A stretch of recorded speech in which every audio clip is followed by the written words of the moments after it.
కుటుంబపరమైనటువంటి ఖర్చులు పెరిగిపోతాయి. కుటుంబంలో తండ్రికి సంబంధించిన అనారోగ్యం వల్ల ఒక రకమైనటువంటి అశాంతి వాతావరణం, అన్ని పనులు వాయిదా పడిపోతాయి.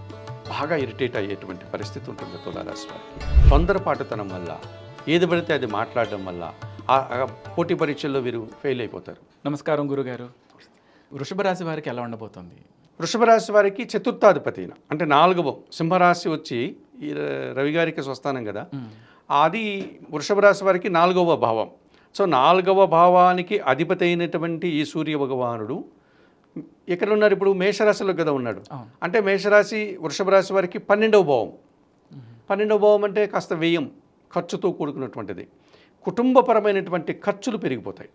ఎవరు కుటుంబంలో మనకు పెద్ద ఎవరు? తండ్రి. అంటే తండ్రికి ఏదైనా అనారోగ్యం చేయడానికి అవకాశం ఉంటుంది. అంటే వృషభ రాశి వారు ఎవరైనా ఉంటే వారి తండ్రి కానీ, తాత కానీ, పెద్దనాన్న అలాంటి వారికి ఎవరికైనా అనారోగ్య లక్షణాలు ఉన్నవారు వయసు రీత్యా, అటువంటి వారికి ఈ సమయంలో కాస్త ఖర్చులు అనగా మెడికల్కి సంబంధించినటువంటి ఖర్చులు, వాళ్ళ హాస్పిటల్కి తీసుకెళ్ళడము, వాళ్ళ అనారోగ్యం విషయంలో జాగ్రత్తలు తీసుకోవాల్సిన అవసరం కనిపిస్తుంది. ఎందుకంటే 12వ భావము వైద్యం. సో వైద్య సంబంధమైనటువంటివి పెరగడానికి అవకాశం కనిపిస్తుంది. ఇక రవి అంటేనే మనకు మన కార్యాలయంలో అధికారి కదా, సో అధికారులతో మనస్పర్ధలు వస్తుంది. సో వారితో మాట్లాడేటప్పుడు జాగ్రత్త. వాళ్ళ 12వ భావంలో ఉన్నారంటే మనకు వీళ్ళకి ఫేవర్గా ఉండరు, వృషభ రాశి వారికి అనుగుణంగా ఉండరు కనుక వారితోటి కొంచెం ఇబ్బందులు రావడానికి అవకాశం ఉంటుంది. వీరు చేసినటువంటి ప్రాజెక్టు ఫెయిల్యూర్ కావడము, లేకపోతే వారు వీరి విషయంలో అంత సంతోషంగా ఉండకపోవడము, కోపంగా ఉండడము, లేకపోతే వ్యతిరేక భావాలు కలిగి ఉండడము. అట్లా 12వ భావంలో రవి ఉండడం వల్ల వృషభ రాశి వారికి అధికారులతో కొద్ది మనస్పర్ధలు వస్తుంటుంది. మరి సూర్య భగవానుడు కొన్ని అనారోగ్య లక్షణాలు కూడా ఇస్తుంటాడు.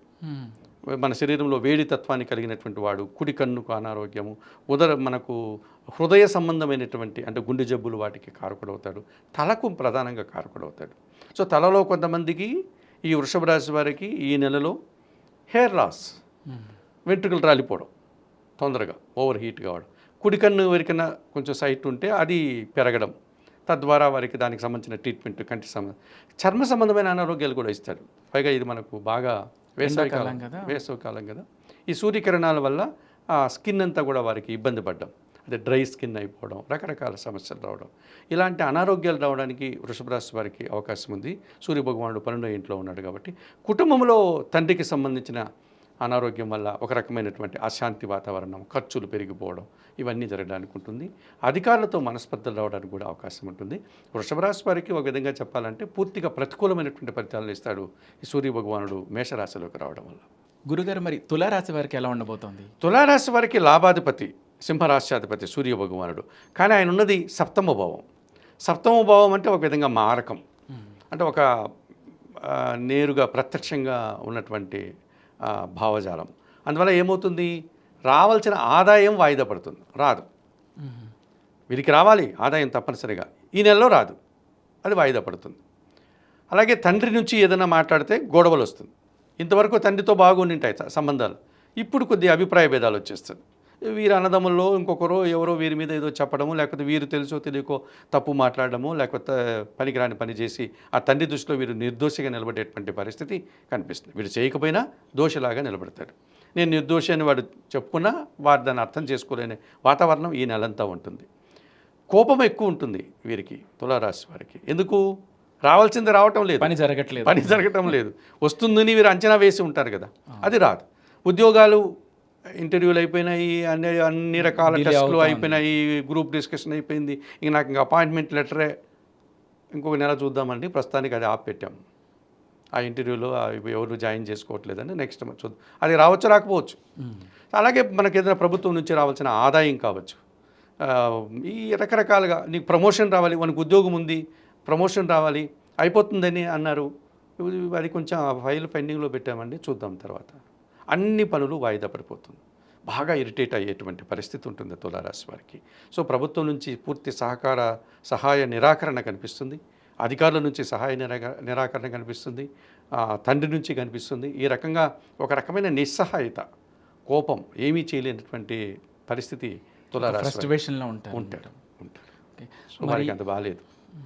మరి ధనుసు రాశి వారికి ఎలా ఉండబోతోంది? ఈ ధనుసు రాశి వారికి భాగ్యాధిపతి అంటే 9వ రాశ్యాధిపతి సింహరాశ్యాధిపతి సూర్య భగవానుడు ఎక్కడ సంచరిస్తున్నాడు? పంచమ భావంలో.